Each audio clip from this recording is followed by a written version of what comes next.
गो। जय हिंद मेरे प्यारे छात्रों। आज हम पढ़ने वाले हैं संख्या पद्धति नंबर सिस्टम। अगर आप क्लास 10th में पढ़ते हैं या क्लास 9th में पढ़ते हैं, आपके लिए जो है ये नंबर सिस्टम जो है बहुत ही इम्पोर्टेंट ये चैप्टर है जो आपको बहुत ही काम आने वाले हैं। तो देखिए, संख्या नंबर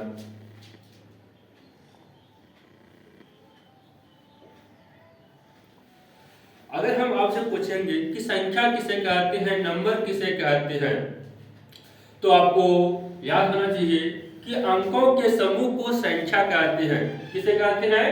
अंकों के समूह को संख्या। तो जब बहुत सारे क्या होते हैं अंक आपस में जब मिला रहते हैं उसे हम क्या कहते हैं? संख्या कहते हैं। अंकों के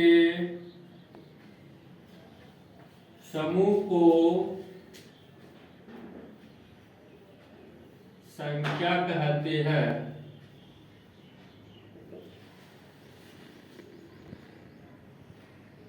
बारह, 10, 11, 15, 26। तो 12, 10, 11, 15 क्या है? ये सारे अंक के ये समूह है। जब अंकों के समूह जब मिला रहेगा तो उसी को हम क्या बोलेंगे? संख्या। इसी संख्या को जब हम क्या करेंगे?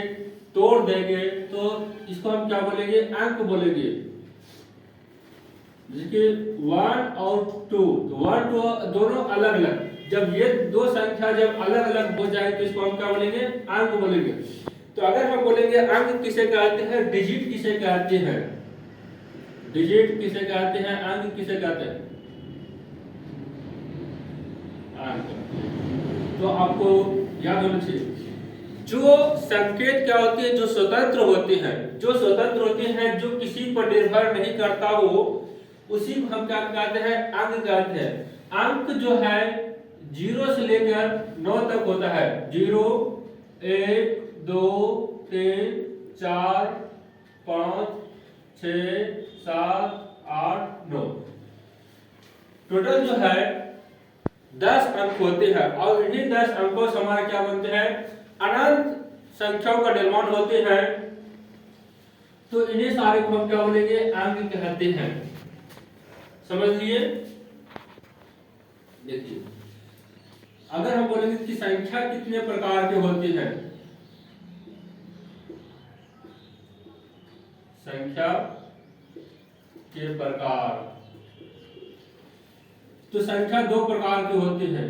संख्या कितने प्रकार की होती है? 2 प्रकार। संख्या 2 प्रकार की होती है। एक होता है वास्तविक संख्या, वास्तविक संख्या जिसको हम कहते हैं रियल नंबर कहते हैं।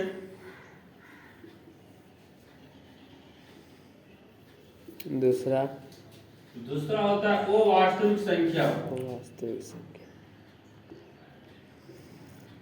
अवास्तविक संख्या, अनरियल नंबर इसको बोलेंगे।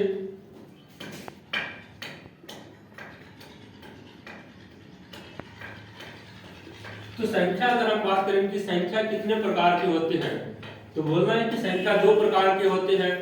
एक वास्तविक संख्या होता है, दूसरा होता है अवास्तविक संख्या। वास्तविक संख्या का मतलब क्या होता है?